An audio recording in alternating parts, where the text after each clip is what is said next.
They bullied his wife in public, now they live in fear of the quiet man they provoked. The sun hung low over the town of Willow Creek, painting the cracked pavement in hues of amber. It was a place where everyone knew everyone, where secrets were as scarce as rain in July. But beneath the surface of neighborly smiles simmered a tension that had festered for years, rooted in differences no one dared name aloud. That tension erupted one humid afternoon in the town square, where Marcus Reed stood beside his wife, Lena, their hands clasped tightly. Marcus was a man of few words, his broad shoulders and steady gaze speaking louder than any shout. A black man in a town where his kind were tolerated but never truly welcomed. He'd learned to navigate life with a quiet strength. Lena, his high school sweetheart, was his anchor. Her laugh could light up a room, but her eyes carried the weight of every slight she'd endured. They'd built a life together, a modest house on the edge of town, a garden where Lena grew roses, and a love that had weathered storms. But today that love was tested. It started with whispers as they walked through the square. Lena's arm looped through Marcus's. A group of men led by Tom Carver, a wiry man with a sneer that never faded, lounged by the general store. Their eyes locked onto the couple, and the air grew thick with malice. "Look at 'em," Tom muttered, loud enough for all to hear. "Think they own this place." His buddies chuckled, their voices a chorus of cruelty. Lena's grip on Marcus tightened, but she kept her head high, her steps steady. Then it escalated. Tom stepped forward, his voice rising. "Hey Lena, why you with him? Ain't no one else good enough?" The words were a blade, slicing through the crowd's murmurs. Lena froze, her breath catching. Marcus's jaw clenched, but he said nothing, his silence a shield. The crowd grew, drawn by the spectacle, some averting their eyes, others egging Tom on. "Go back where you came from," another man shouted, his voice dripping with venom. The words weren't new, but they stung deeper in public, where shame was a weapon. Lena turned, her voice steady despite the tremor in her hands. Lena turned, her voice steady despite the tremor in her hands. "We're just walking, Tom. Leave us be." But Tom wasn't done. He stepped closer, his finger jabbing the air.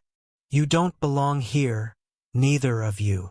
The crowd's laughter was a gut punch, and Marcus felt the old rage stir, the kind he'd buried long ago. He stepped in front of Lena, his body a barrier, his voice low but lethal. "Back off." The square fell silent, the tension a live wire. Tom smirked, sensing weakness. "Or what, quiet man? You gonna do something?" His friends closed in, their shadows looming. Lena's hand found Marcus's, her touch a plea to walk away. But then Tom crossed a line.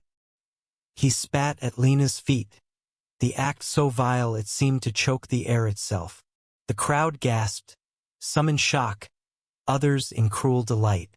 Marcus's eyes darkened, and in that moment, something snapped. He didn't raise his fist. He didn't shout. Instead, he stepped closer to Tom, his voice barely above a whisper. "You'll regret that."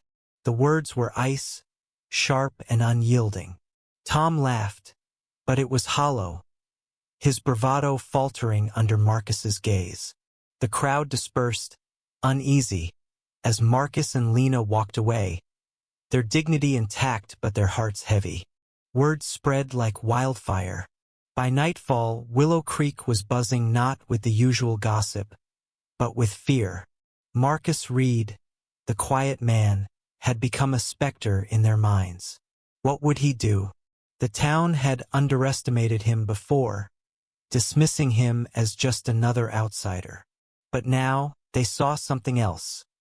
A man who'd endured too much, a man whose silence hid a storm. Days passed and the tension grew. Tom and his crew avoided the square, their bravado replaced by nervous glances. Then came the twist no one saw coming. Old Miss Clara, the town's reclusive librarian, stepped into the fray. A white woman in her 70s. She'd lived in Willow Creek her whole life, her family one of the town's oldest. She'd been in the square that day, watching from her shop's window, her heart breaking for Lena. Clara, who'd never spoken against the town's prejudices, called a meeting at the community center.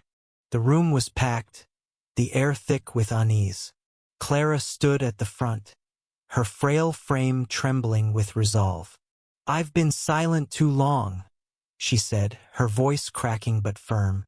"What happened to Lena and Marcus was wrong. It's not just about them, it's about us. What kind of town are we?" Her words hit like a thunderclap. She revealed something no one expected. Years ago, her own brother had been driven out of Willow Creek for marrying a black woman. Clara had stayed quiet then, but not now. She spoke of love, of loss, of the cost of hate. Tears streaked her face, and the room fell silent. Marcus and Lena were there, standing at the back, their presence a quiet challenge. Clara turned to them, her voice breaking. "I'm sorry. For all of it." The apology was a spark, igniting whispers of guilt and reflection. Some in the crowd nodded, others hung their heads. Tom, sitting in the corner, looked away, his face pale. The meeting didn't erase the town's sins, but it cracked the foundation of its silence. Marcus didn't seek revenge. He didn't need to. His strength, his love for Lena, and Clara's unexpected stand had shifted something in Willow Creek. Tom and his crew kept their distance, their fear not of violence but of the truth Marcus embodied. That hate could no longer hide in plain sight.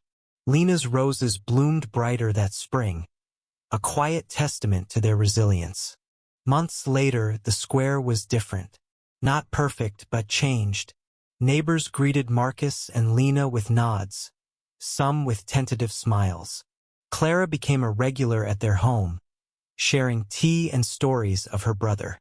The town wasn't healed, but it was healing, one small act at a time. Marcus remained the quiet man, but his silence now carried a different weight, not of restraint, but of hope. What do you think can a single act of courage, like Clara's, truly change a community's heart? Or is justice always a longer fight?